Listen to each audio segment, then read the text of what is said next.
This is the Reconstructed Man podcast. Welcome to our second episode. I'm Layne Daniel, and with me, as always, is my homie, not lover, and friend, Daniel Thurman. This is an exciting night. It's election night 2020, and I feel like we've been waiting almost 4 years for this. I know I have. Yeah. And that's central to what we're going to be talking about today. Some of it just to help each other kind of get through it, stay sane, and the other part of it to really talk about what's on the line and what's going on, and how we got here. So, Daniel, how you doing tonight? I'm all right, actually. I think I'm okay. I'm doing better than I had originally thought that I would have been feeling at this point, but I also think it's because we're a couple hours shy of any of the results coming in yet. So I'm not quite holding my breath yet. Still feeling pretty good. Took a run today. Got some energy out, but yeah, a lot's ahead of us for sure. How you feeling? I'm doing all right. I didn't sleep last night. I think a bit of anxiety about today because there's a lot going on. I also had a tooth pulled yesterday, which is a fiasco. So hopefully, I can, my jaw doesn't swell up or something while we're in here talking about these important issues. But otherwise doing I'll just let you know if you got a little dribble over there. But I think you're doing okay right now. Really, yesterday the left side of my face was numb for like 6 hours, and it's just not a good look. It's not a good look on me. Yeah. I'm glad you're a little fresher today. You're looking good. A little fresher today. I like your shirt too. Thank you. That's nice. It's important that we all vote. Mm-hmm. Absolutely. Yeah. So on that note, a little bit about the episode tonight on the Reconstructed Man podcast. We're going to be discussing, of all things, democracy. It is election night, as Layne's already mentioned. It's a long anticipated event with so many implications for so many people. It's hard for any of us really to fully comprehend everything that's at stake. We chose to focus tonight's episode on the idea of democracy because we believe that hope lies in participation in casting your vote, but in all other ways that we each can participate. Like being informed and by knowing who and what is informing you, by talking to each other, protesting, donating, educating, listening, supporting. The list is almost endless. Democracy is about all of us having and taking the opportunity to make this country a better place. And when we say all of us, we mean especially those of us whose voices are often silenced. This is our time to speak up, our time to speak out. And we are dedicating this show to all of those whose votes will be thrown out and not counted. And for all of those, despite the pressures, the fear tactics, and those that have endured all the barriers put in their way, still showed up, stood in line to cast their vote. And the show is for you. Agreed. The show's for you. It reminds me, I sent a tweet out about a week ago to the people who were early voting in Georgia, just standing in line for hours and hours and just said, not there with you, but I'm with you. And we have to fight. So, we're in the fight of our lives, and that's a powerful statement you just made. And when I think about these states that we could flip blue, we're just in such a fight. We're talking about California, Texas, Florida, Arizona, Michigan, Wisconsin. Those right there. It's right. Over. And so, the people in those states, their resilience is it could save us. Yeah. What's been really interesting. So living in Detroit right now, I was in Lansing in Michigan when Obama was elected president, and I was very involved in that campaign and getting the vote out, and it was I thought was probably going to be the biggest presidential election of my lifetime. It felt that way, like it was deep, right? And I was so impressed with the efforts to get voters to turn out.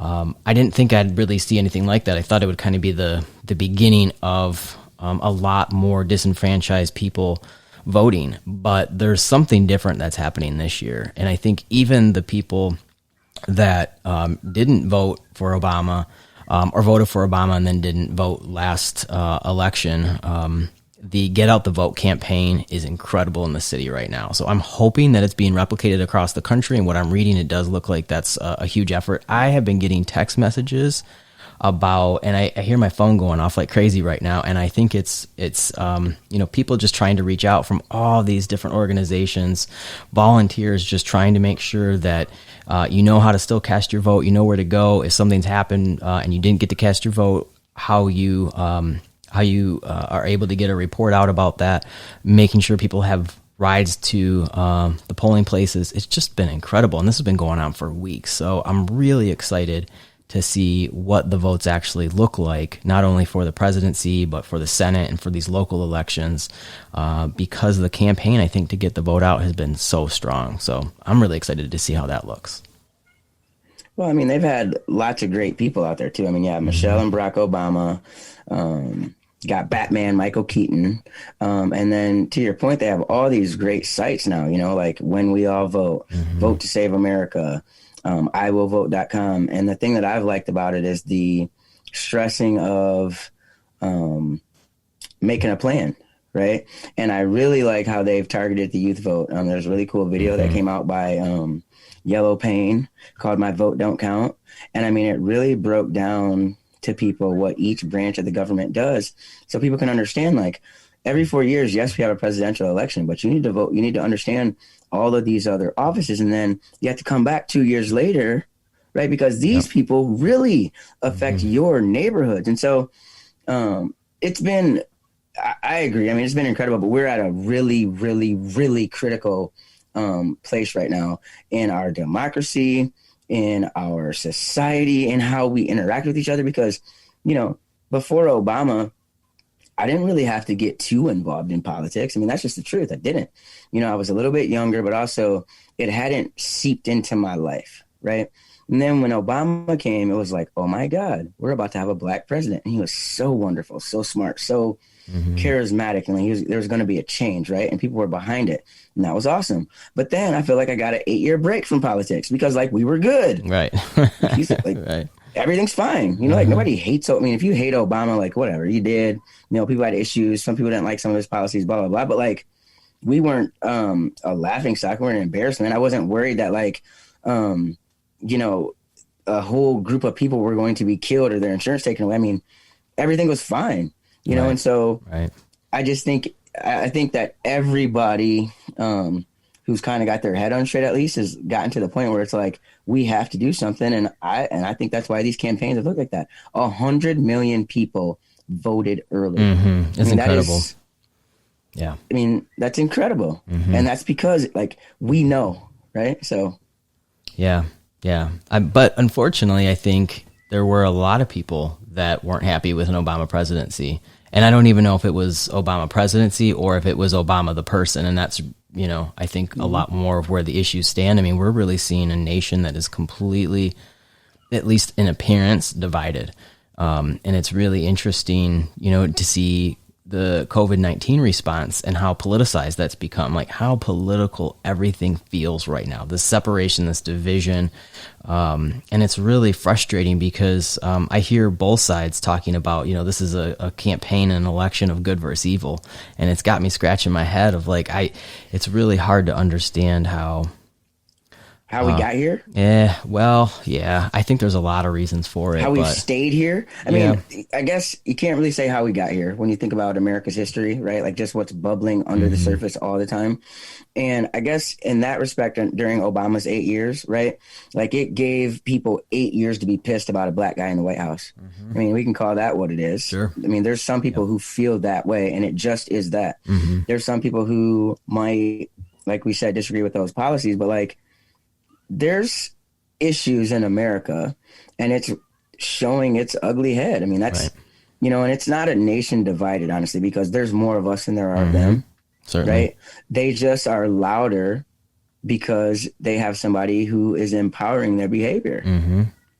Right. And that's it. And we need that. We need it to stop. Right. That, Well, and I think, that kind of brings me to an important point that I think that we have arrived at in this country that we really need to embrace and figure out how we momenticize it, which is the fact that if you took all of the marginalized minorities, disenfranchised people in this country, and we could all get behind a leader and a philosophy and a way of life, it would not look divided the way that it does right now. There are way more people on this side of the aisle, I think, that have been marginalized, that need to get their voices out, and that have common beliefs on the way things should go, but there's been a divide and conquer mentality in this country that has worked incredibly well for decades. And I think that's why sometimes we're seeing a lot of this infighting amongst groups that have been historically marginalized, or disenfranchised to the point that they're not voting or their votes are being disqualified. And I think it's a real problem, because I think our elections would have looked very, very different if in the past, 3 or 4 election, some of the elections in the past 3 or 4 years, certainly, and probably longer than that. Yeah, I think we just, I think we're in for a exciting ride tonight. Mm-hmm. And I think that we need a change to occur, because we're at a tipping point. Yeah. And, I just think about how much pain some people have felt over the last 4 years. I think about missed opportunities from 2016 even. Mm-hmm. And that's kind of all coming, hitting me tonight, because when I said I feel like we've been waiting for this for almost 4 years, radio shows that I listen to have been counting this down for over 200 days, Mm-hmm. and to be at this day where it's up to us, and that means something on so many different levels, right? Like, just on the fact that we're not even, we're barely 50 years out from the Voting Rights Act. Mm-hmm. There's just so many things that we have, there's just so many things about this. So I'm curious, on a personal note, what do you think has been the most difficult thing for you in the past 4 years? And maybe there's not one thing, right? But like, what stands out to you is, when you think about, the past 4 years, like what really, feel like makes you feel like it took you down, or it was just like a marathon that you just didn't think would ever end? I hate when people do this, but I'm going to have to say 2 things, because they are a tie for me. And I think one is definitely the racial unrest that we've just seen as a result of this guy in the White House empowering these people to be their worst selves. Mm-hmm. And then just the treatment of our LGBTQIA plus community. Those have been really hard things to sit back and watch. And one thing in particular, we're fortunate to have great jobs. I have a good job. I have a good job that has good insurance, and everybody's not that fortunate. And so, when you talk about taking healthcare away from trans people, that hurts my feelings and it makes me angry as hell. When you say that trans people can't serve in the military, like, that pisses me off. So there's LGBTQIA plus things that have happened over this 4 years that just burn me up inside. Mm-hmm. And then on top of that, the color of my skin is back to being a main issue. He's got to go for me. Mm-hmm. So I'd say those are my 2 things, and they're pretty neck and neck, because I can't change either one of them about me. Mm-hmm.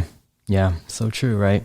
So true. That's just a hard reality. What about it's you? Like you wake up every morning and you're just like, what do I do with this? Yeah. Incredibly tough. Right. I think and what's today going to be like, or who could I run into that could make it a problem? Right. Mm-hmm. Like, I'm sick of that shit. And honestly, I think we'll probably get to this, and I'm sorry to jump ahead, but part of me does hope that that if Biden wins, I do hope that they go crawl back under their rock. Like, you'll be exposed, but like, it's not okay. Yeah. And we'll be to the point as a society that, like, when you behave that way, or like, you're going to get called out, and like these people they've lost their jobs. You need to, because as you can tell, I'm angry, like, even just to think about it. But that's how much is on the line right now. Like, people don't know how to act anymore. Yeah. That's because it's okay in our society. Yeah.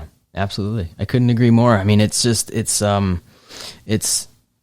think for me, what's been so challenging is to wake up every day and see everything that you just mentioned happen, and then so much more, and watch our political system allow it, and then not know what mechanisms, or not have mechanisms in place to be able to counter it. For 4 years, I think everyone has been just waiting for it to stop, for there to be some type of some type of protective measure that comes in and that just makes it stop, or that makes some horrible decision or some horrible implication go away or not, be able to be followed through. And to watch our democracy just kind of be on its knees, is the way it's looked to me, has been just so upsetting. But I think so much of it comes back to, I think there's a lot.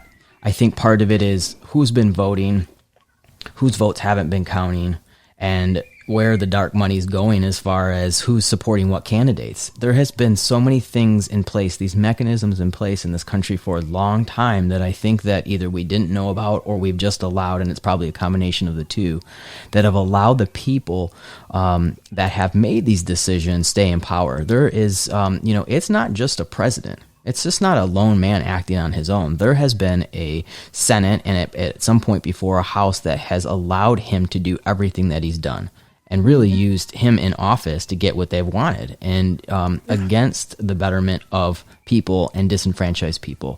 And it has to stop. I mean, it just has to stop. But that means that people have to vote, and our votes have to count, right? But look at this, though. So you're looking at it from that perspective, right? So let's take the flip side of that to a person who wasn't super involved in politics, right? So then Barack comes and it makes sense, right? Like, I'm just thinking back. It's been 12 years now. I mean, I was 27. That's not great, but didn't affect me. But anyway, so, right, still not super involved in politics, but like, okay, he's shaking hands with people in the White House. Things look fine. Nobody's mad. Got bin Laden. Okay, right? But then you fast forward to these last 4 years and you're like, this doesn't seem right. Okay, like, you shouldn't be able to bribe foreign governments, and like the Senate be like, no. It also doesn't feel like, as the president of the United States, like, and it's not about the president, but like these people who are, what's the word I'm looking for? Enabling this behavior. Yeah. It's sort of unbelievable. Like, you guys are the grown-ups that are in charge of our country. I mean, so on the flip side of it, like, you're mad, because you're used to this checks and balances. Our government works this way. The Senate, the House, the Congress, right? We have these different branches. You're used to things kind of working that way. Like, I'm the person coming in like, this is not right. It's not okay. And how are we not prepared? It's been hundreds of years. Yeah. Anyway. Yeah. I mean, there's just a lot that I think has come to the surface. I think human behavior has come to the surface. Like you said, these people that have been living under a rock that are blatantly racist, homophobic, sexist, you name it, right? Nationalist. It's not to say that everyone that's voting for Trump is that way, but I think everyone that's voting for Trump is that way, honestly. I don't know what else to think. And, it's like, all these things have come to the surface. I think the incompetencies of our democracy have come to show themselves to us. The cracks in our systems. I think all of our institutions are in need and have been in need of. I mean, if we look at our voting systems, our healthcare systems, our educational systems, our criminal justice systems, we're a joke. Our judicial systems, they've all needed help and repair. And I think we're at a point right now where, unfortunately, I think COVID and this 4 years of an inappropriate, illegitimate president came into effect, and I think our systems are starting to crumble at a rate we never anticipated. I think there's an ability to rebuild, and I don't think you and I would be here talking about any of this if we didn't think that there was a way, because I think we're hoping to help, in that direction. But it's going to take a lot of work, and this isn't going away tonight. Even if Biden wins, it's not going to go away. If the Democrats take over the Senate, it's not going to go away in the next year, maybe not even 4 years. This is something that we're going to be, have to be faced with for decades if we're really going to change into a country that you and I would recognize as a place that we'd want to be in and feel comfortable and feel seen and feel supported as citizens. It's a long way away. See, I think we could. I think the one thing is, and this is what I'm hoping for, and this goes back to your question, but I think, what we started talking about is I think we could maybe sleep a little better. And not to say that everybody's not sleeping, but, when I think about the fact that we could have a Black woman vice president, I think that's beautiful and amazing. And like that little thing alone, like, gives my heart a little bit to go, right? And then to hear them say, like, we're going to protect everybody's healthcare. Trans rights are human rights. The things that are important to me on a human level, like, no, our system, obviously has some cracks. Obviously we need better accountability. Obviously our healthcare, our government, our courts, like, that's a mess. But like, if we could get some grown-ups who care about basic human decency, I think we've got like, I think we're doing a little bit better, because right now we have people in charge who have no idea what it's like to actually be a regular person in America. Yeah. And that's the fact. Yeah, absolutely. Absolutely. It's just incredible, right? So hopefully. And then throw in LGBTQIA and they're just like, throw in Black, Latina, can't. Yeah. Yeah. Yeah. Yeah, it's crazy. It's crazy. So, all right. So that's been the past 4 years. If we could imagine fast forwarding 4 years, what do you think, or what is your biggest hope in the next 4 years? Probably don't have to have one, but what do you think it would be right now? My biggest hope, I think that we have such an opportunity to change the U.S. right now, because of the racial injustice and the, I mean, George Floyd, Breonna Taylor, Ahmaud, Arbery, those things are catalysts for us, I think. And as a Black person, I don't see myself being willing to go backwards at all. And so I'm hopeful that, as a society, we can be really honest about where we're at and move that forward in a way that, I'm going to go ahead and say, by the time my grandkids get here, right? Like, it looks like, even closer to what we hope it to be, because these changes aren't overnight, but I'm hopeful that things that we need to happen in our communities, like, we're talking about police reform and stuff like that. I mean, I'm hopeful for things like that. I'm hopeful for healthcare for everybody. That's affordable. Things that are just basic. Like, I'm hopeful for basic ass things. Yeah. Yeah. Yeah. What about you? You got hopes. I can see it in your eyes. I got so many hopes. I got hopes. I think it's as simple as, I want to see people mobilize together in this country. I want to see the people that haven't been able to have their voice counted before, or didn't feel confident in doing that, are able to put themselves in our democracy.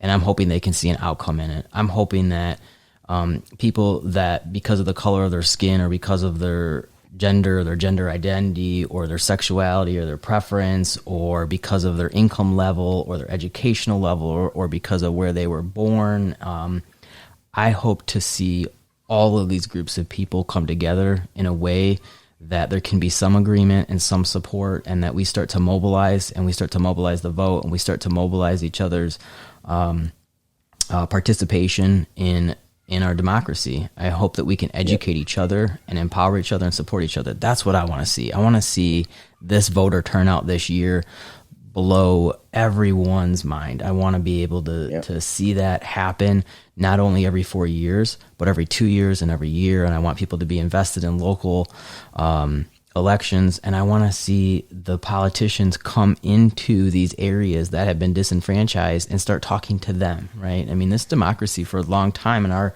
political system has always talked to middle class. You win the middle class, you win the election. But that can't be anymore, right? I think you have to get out and you have to start talking to the people that make up a majority of this country. And that's minorities. That's, that's racial minorities. That's economic minorities. That's, the whole host of them. And so I really, really want to see this election spark that. And I think in order for it to do that, we have to have some wins tonight. So that's my biggest hope. I like what you said. I like what you said, because if you take it a little bit further, I think everybody doesn't have to agree with our point of view, what I mean, or the way that we see the world, or the way we think it should be. That's not what I mean, like my political views. What I mean is the stuff that makes us all the same, right? Like I just feel like it could be so simple if we just said everybody matters, and these are the basic things that people need to survive. Mm-hmm. And then maybe at some point we'll get a chance to go back and say, all right, let's look at the equity gaps, right? Like why some people start further behind, and it's due to these several factors. Sure. How do we start to break those barriers? That's the stuff that takes a long time, Mm-hmm. right? But I mean, if you got grown-ups in the room, there's some pretty simple things as the greatest, most powerful country in the world that we can do. And so you made me think of that with what you said, because that, I mean, it's not about our views. It's about humans. Yeah. Right. Yeah. It's about involvement. It's about knowing your voice counts. I mean, there's not every country in this world can people have the right to vote. And we have that. And there have been groups of people that have fought for that have died for that, not that long ago. And I think we're going to look back at 2020 and we're going to be saying the same thing. I mean, I'm looking at videos from today and from, I might get this wrong and I apologize. I think it was North Carolina where there was a peaceful protest and there was, tear gas and pepper spray put on to peaceful protesters because it took them 14 seconds after their event ended to clear over, hundreds or thousands of people.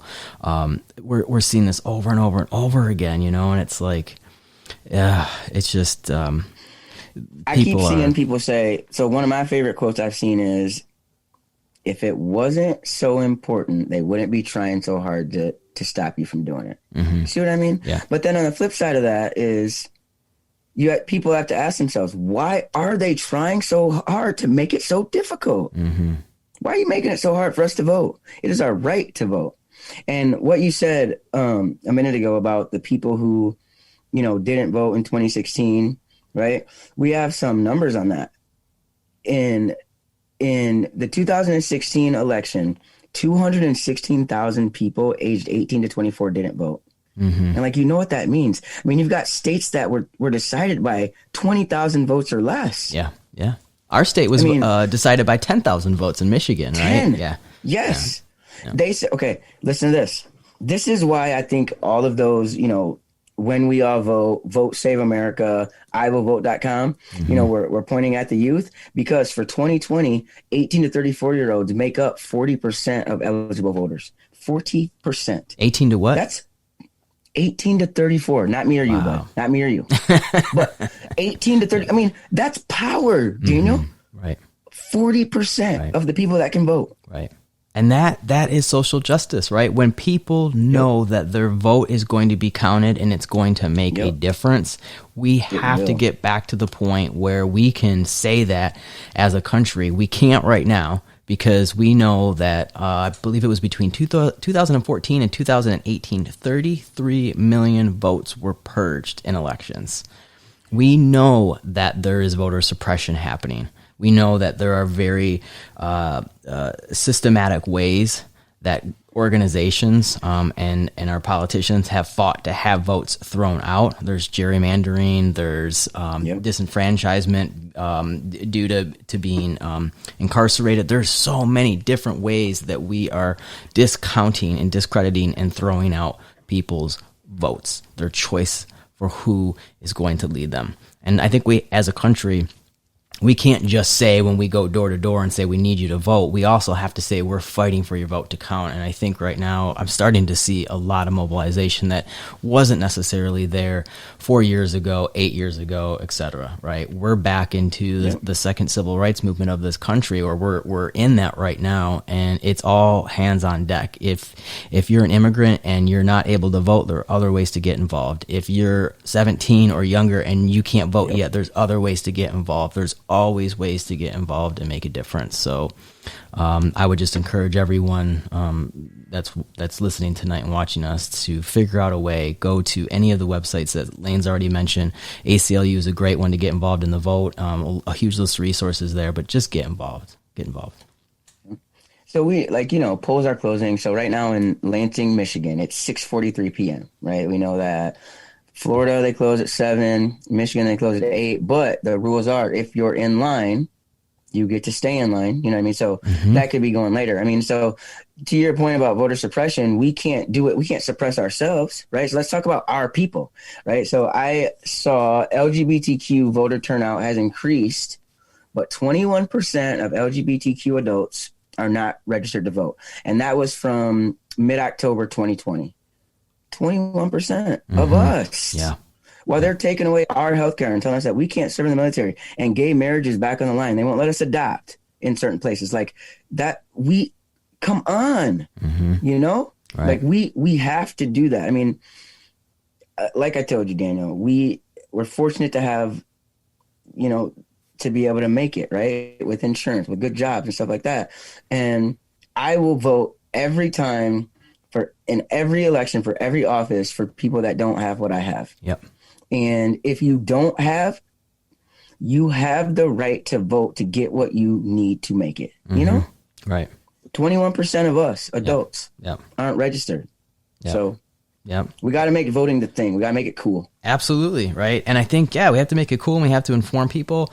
You know, we've got the World Wide Web right now, and we think that that's doing such great things because we're able to disseminate a ton of information to anyone around the world. The problem is that there's so much information, and we know that there are a lot of false information out there that we really do need to educate ourselves as far as what sources are we getting things from, how are we knowing that something's true or false, so that we can make informed, educated decisions about not only ourselves but our community. I think that's one thing that's been really bothering me too is you know, talking to people about or reading articles about why people are voting, you know, one way or another. And it seems like everything comes down to such a personal reason. Like, I'm voting because, you know, Trump made my income go up for the past 4 years, and it, you know, I have health care right now, or why do I care if this person has health care, or they need to figure out why they don't have a job and they need to figure out how to make money, and I don't want to support their welfare.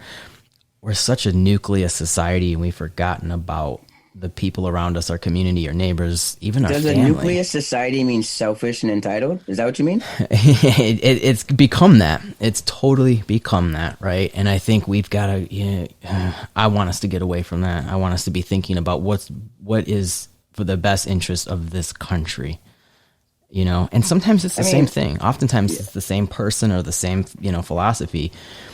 But I think we've lost that. I think a lot of people have lost that, unfortunately, on both sides. Yeah. I don't know how deep we'll end up going into this, you know, but I just had a conversation with somebody about, like, let's just take our military spending.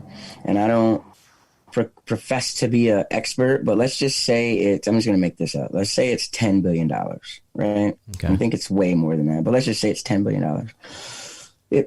It would seem like we're doing all right. It seems like we got enough. I mean, I'm being really simplistic here, but it seems like we got enough planes and guns and bombs and, like, F-16s or whatever, right? Maybe for this year. Like, what if next year we gave them $9 billion, and what if we took $1 billion and was like, we're going to see if we can feed all the kids in elementary school across the country so nobody has to be hungry. I'm just saying, like, we just need to really think about what's important to us here. Like, are people important? Like, are the kids who don't get to eat important? Are homeless people important? Like, are people who live in these are marginalized communities important to us at all? Because if so, there's things that we could do. Right. There just are. There's, like, how can every other organized country in the world have some of these simple things figured out, but we can't? You know? I mean, so right. Not that we want to go down that rabbit hole because we're talking about the election, but I mean, that's what's on the line, because we have to change it so that we can get off of this crazy train that we're on. Right. And that's going to take voting. Like I said, right, in this political system, it's been, if you win the middle class, you win the election. And it cannot be any longer. It cannot just be the middle class. It has to be the people that are demanding better for themselves and their community have to be voting and pressuring the politicians. The politicians will become whoever we want them to be. Right. But where my black women at? They're coming up. They're coming up. Black women, where you at? I mean, we've got, you know, I mean, we're breaking records right now with women, black women, LGBTQIA representatives. Like we're shattering. Yeah. We're shattering what has always been, and I think we're going to start to see a change as those political leaders start to evolve and they grow. So I think we're on the brink, but at the same time, it's a transition in the country, and I think that's why we're seeing so much pushback. It's fear-based. It's, people seeing that the things that they've always been accustomed to are going away, and they're actually being diverted to others to make things more fair. Well, it doesn't seem fair when you're losing something that maybe you've always had, and then there's a whole other, psychological Well, that's side that of saying. this, People think they're being oppressed. They think they're being oppressed when people just want equal. Right. People just want the same as you. You're not being oppressed.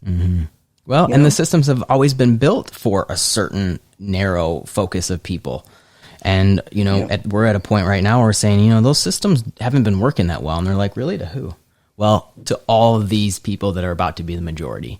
And I think we're right on the cusp of that. And we just need to mobilize. We need to help people realize that their voice counts. And so I think we're getting there. All right. So I got a question for you before we go. All right. And then that's how we'll wrap it up. Okay. What do you think is the most important issue that people were looking at for this election? In your opinion, what do you think? And I think there's a top three, so you can only have one. We both get to pick one. What are people looking at the most? You're talking about like every U.S. citizen?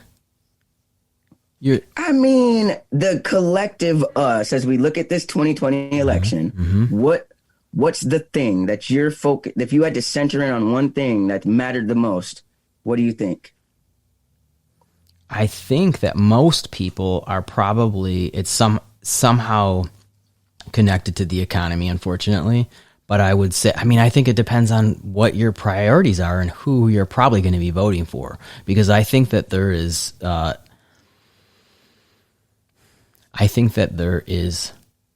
social and democratic principles at play. And I think each side looks at it very differently.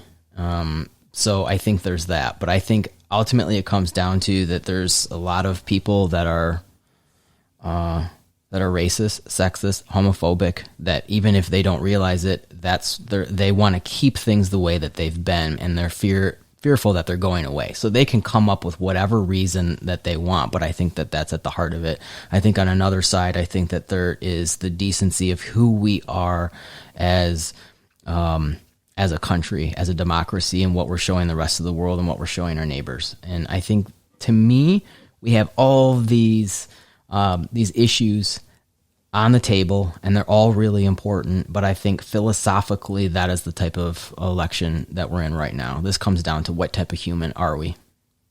I'm glad you said that, because you said the economy first, and that's disappointing. And for a good majority of, that, let's see, 40% of people, that's their thing. And that's what they hide behind. Yep. You know what I mean? I hate that. You can't hide behind that. Shut up. That's how I feel about it. But so I wouldn't pick that one, because when I think about there's more of us than there are of them, I think that it's gone too far. And when all that went down with George Floyd, and I know that, social media, has ebbs and flows and all that, but if you remember the number of days of protests across the country in all sorts of areas, if you remember I remember the way social media was blanketed and still is blanketed. Like, we're not going to forget. And it was in so many people's faces who, maybe they didn't realize it was as bad. They didn't know, or even the people that were still on the cusp of being able to have their mind changed or could be educated. I mean, we've seen a substantial shift, I think, in numbers that we needed to across racial lines. And so I think the people who want it to be like what you said at the end of your comment about, like, we're a human race and, like, it's got to be about, like, coming together. I mean, the more of us, those are the people that were out early voting. Those are the people that are standing in line for hours and hours and hours because, like, they've had enough. So yeah. I'm hopeful, dude. I'm trying not to be, but I am. Yeah. Yeah, I mean, hopeful got us in a lot of trouble 4 years ago, so I think people have a little bit of trauma. I still have a lot of trauma from that, but, we're a few hours away from things to start coming in, and I think one of the last articles I looked at said that things have been mostly peaceful, other than, some trucks trying to run buses off the road and some, horrible non-de-escalating tactics from police of peaceful protesters. So we've obviously got some of that still going on. But posing with the Proud Boys, that's always fun. Yeah. I mean, there's some crazy shit out there, and that's happening right now. But I think we're seeing that a lot of people are getting to the polls. They're casting their vote. They're supporting each other. I just drove by a bus with blaring music for all the voters that were waiting in line in downtown Detroit. Nice. So that was really awesome to see. I mean, I think there's a lot at stake, but people are trying to remain hopeful. It's all we have right now. So hopefully everyone out there listening is safe, has been able to vote, or has been able to participate in whatever way that was for you in this election, and that in the days to come, we're all going to stay sane, and we're going to do what we can with what happens, what the outcome is, and stick together in this and figure out how to just keep getting better. That's my hope. Right. I'm hoping that all the other stuff I said before, because since I'm on this, I'm hoping thing, but I'm hoping that at our next show, right, that I'm able to say, can you freaking believe we have a Black woman vice president? Mm-hmm. I'm hoping that I can say that. Yeah. If, we're at the point where it's a debacle or a fiasco and it's in litigation and whatever, right? I mean, I think that we've got a blue wave coming that's going to be incredible. But if not, we got to be strong. We got to be smart. We got to stay safe, mm-hmm. And we have to remember there's more of us than there are of them, but we have to still be, what's the word they say? Vigilant? Mm-hmm. You know what I mean? We got to be vigilant out here, though, and watch these people because, to your point, running a bus off the road, these people are empowered, right? I mean, be safe. We just saw last week another transgender female was shot in the head. Like, we got to be smart. We got to stay safe. We got to be vigilant. But we got a shot. We got a shot to be looking different next week. Yeah. Well, this certainly will not be the last time that we talk about politics on this show, or the president, or what happens in this election. This will probably be a ongoing theme that just naturally is going to come up in the work that we're going to be doing and the issues that we're going to be talking about. But hopefully tonight goes in some good directions. I hope everyone's safe out there. And next week, it'll be interesting to see where we're at. Yeah, I'm telling you, if Kamala is our vice president next week, I'm doing something crazy on this show. Let me just tell you.